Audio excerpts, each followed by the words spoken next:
Thanks for choosing to read a book with me today and complete a do it yourself activity when we're done. Today's book will be called Bird Hugs by Jed Adamson.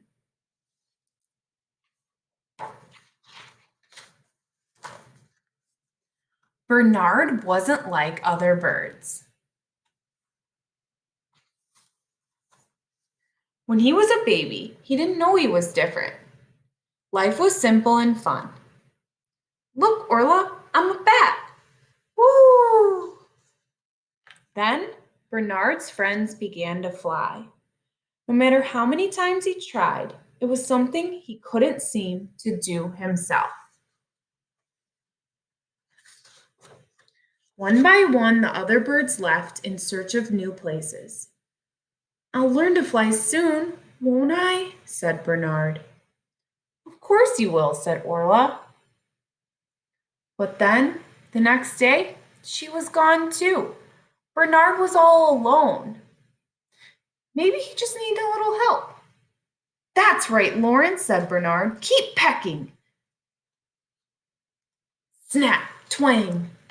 I'm flying! But he wasn't. Oh. Embarrassed by his useless wings, he tried to make them smaller. Then he wondered if it might be better to pretend they were something else. A scarf, for instance? A nice big bow? It was hopeless. Bernard felt utterly sorry for himself. He found a lonely branch and made it his home. Days turned into nights, seasons changed. Different creatures came and went. Bernard barely noticed them. But then one evening he heard a sound.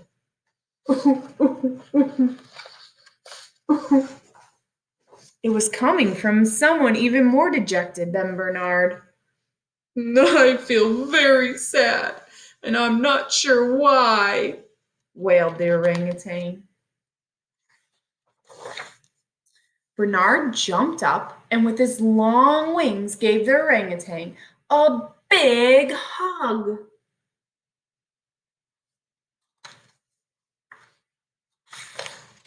The orangutan stopped crying and sighed.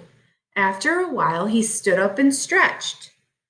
That's made me feel a whole lot better, he said. Thank you, kind bird.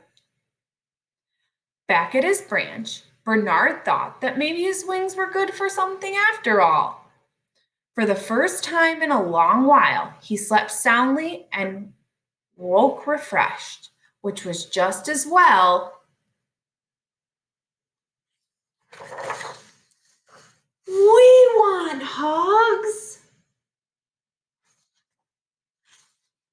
Bernard hugged a bear and a rabbit and a whole group of birds. He hugged a very ticklish crocodile and a very slippery frog. Slip! Even a worm wanted a hug, which you'll agree was pretty brave of the worm. Now, every morning, without fail, there was a line. The animals told Bernard their problems. It can be lonely at the top of the food chain. And he listened. It's hard being the youngest. Sleeping during the day makes me feel like I'm missing all the fun.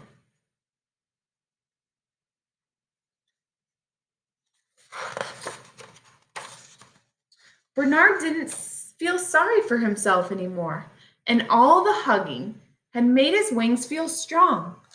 Maybe strong enough for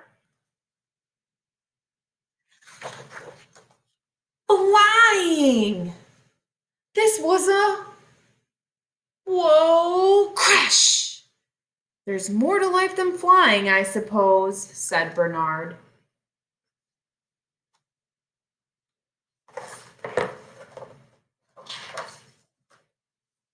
Much more. Play with us, Bernard. Oh, hi, Bernard. Hey, Bernard. Bernard, my man. Bernard. Bernard discovered that helping the other animals had given him something he hadn't expected: new friends. And friends can help you do anything. Whee!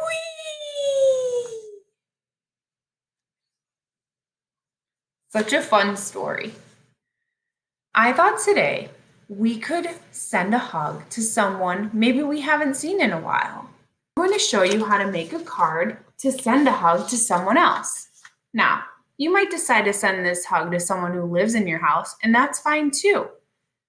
This is a great activity because Valentine's Day is coming soon. For this activity, you are going to need scissors, markers or crayons, something to write with, tape or a glue stick, and a few pieces of paper. Your paper can be any color. Like I said, Valentine's Day is coming, so I'm choosing to use Valentine's Day colors. You do not have to choose Valentine's Day colors if you don't want to. Our card will look like this at the end. We can send a great big hug to someone we know. Let's get started. The first thing you're going to do is pick your paper that you want to be your background. For my card here, I chose white, but today I'm going to choose a different color. I'm going to choose pink. Okay?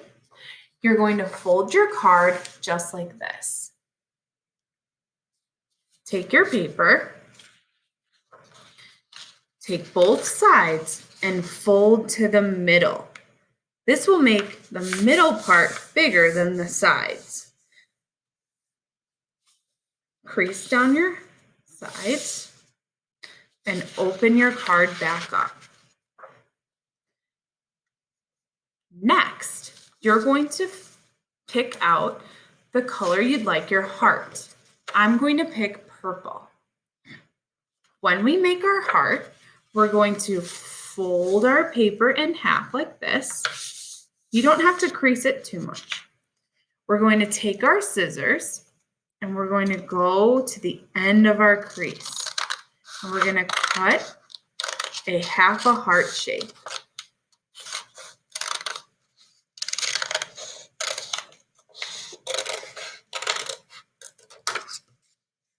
After you're done making your heart, you can set both aside, just like this. Next, you're going to trace your hands. You might need to ask an adult or someone around you to help trace your hands. If not, try your best to do it yourself. When you're tracing your hands, make sure to trace part of your wrist so that it can fold onto the side of our card. Go ahead, trace your hands or ask someone else to help you trace your hands, and then cut them out.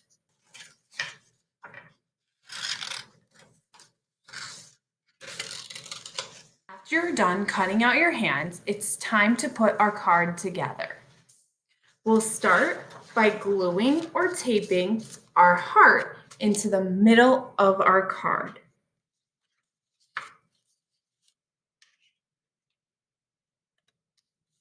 After that, we're going to flip our card over like this. We're going to take our hands and put them on the sides of the card, just like that. Make sure that part of your hand is on the card and part of it is off the card. That makes it look like you're sending a hug. Then go ahead and tape or glue your hands to the card.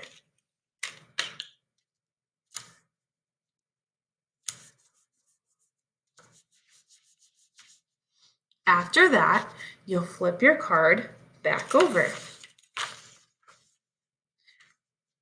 You want to make sure that the card closes And when you open it, it looks like a hug. Finally, you can decide who you'd like to send your card to. You can use your crayons, markers to write to. You can write a message or decorate the heart, or you can decorate the rest of the card. The first card I made was to my grandma. It says, "A great big hug." Then it says, "I miss you and hope to see you soon."